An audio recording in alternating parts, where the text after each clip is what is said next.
Hi, I'm Tim. Welcome to Watchbox, and thanks for logging on. If you love this watch, email me, tmosso@thewatchbox.com. It's in the description below.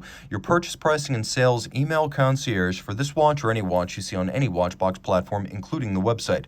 Reach out to me directly at tmosso@thewatchbox.com.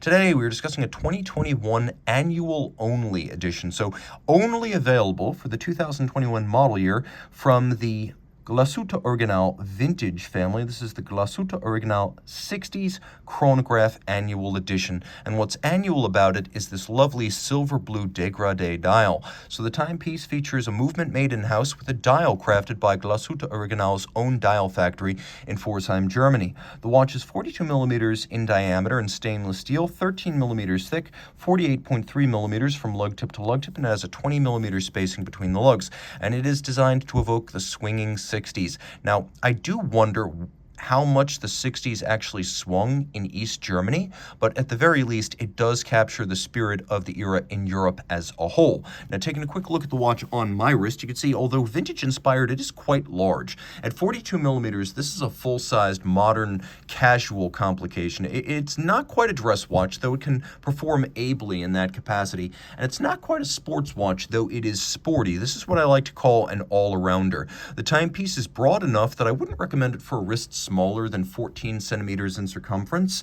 That said, it's not terribly broad from lug to lug. It's more the size of the case that really strikes an imposing stance on the wrist and might overwhelm a wrist smaller than 14 centimeters circumference. Because the dramatically domed bubble-like sapphire designed to evoke plexiglass, it'll actually slide pretty easily underneath the cuff, even though it is not objectively an ultra-thin watch. Now, taking a quick look at the strap, you can see large rectangular scale alligator leather, black semi-gloss, a lot of bolstering to add thickness. There's a monotone stitch here.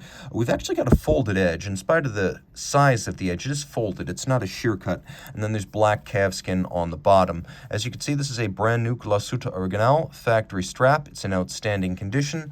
And then we have a stainless steel pin buckle that is both satinated and polished. And as you can see, an appropriate match for a vintage-style watch. The case band is handsome, with the lugs broken out strikingly from the case, so it's not an integrated Calatrava-style lug profile. We have a squat round case with a dramatically conical bezel and that wonderfully bubble-like sapphire. The lugs are spare and tapered, and if you look carefully, you can see there's a little bit of a transitional bevel profile molded into their sides. You can see it's a modular chronograph with the pushers somewhat above the center line of the crown. The crown has a sharp knurling. It has a Glashutte Original logo. We have vintage pump-style pushers for the chronograph mechanism. And then the dial.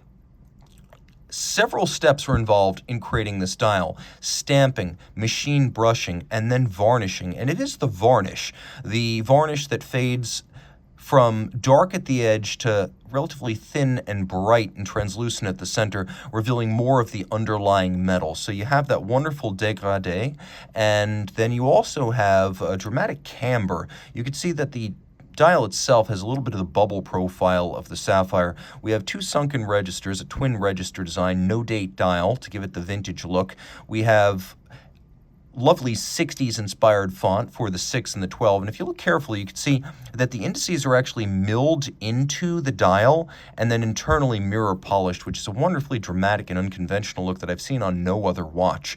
Now, the timepiece does feature a vertical clutch in its modular chronograph complication, so there's no jump or stagger to the chronograph when you start it, and the watch does feature a hacking or stop seconds function. We'll do a quick loom shot because the watch is loomed, and it's loomed well enough that you'll have no trouble seeing it in the dark.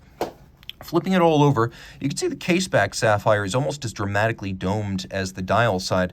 Here we have caliber 3934, which is a in-house automatic winder with a 42-hour power reserve at 51 joules. Because it is modular, there are a lot of joules, and of course it has the stop seconds function with a high-grade balance. It beats away at 28,800 vibrations per hour, and as you can see, it features a number of nods to historic East German watchmaking, including the manually applied multiple solarization of the reduction wheel of the winding system. We have a black polished swan's neck. All screw heads are black polished. We have Glashutte stripes across the bridges as well as the rotor. You could see that there's satination on the wheels. There's a machine applied but handsome bevel on the edge of the bridges. The watch features a matte finished primary plate, so you can see that the underlying main plate is satin finished. All of this is 30 meters water resistant and quite handsome. Reach out to Team Mosso at thewatchbox.com for purchase and pricing details of this 1 year only Glashutte Original 60s Chronograph Annual Edition.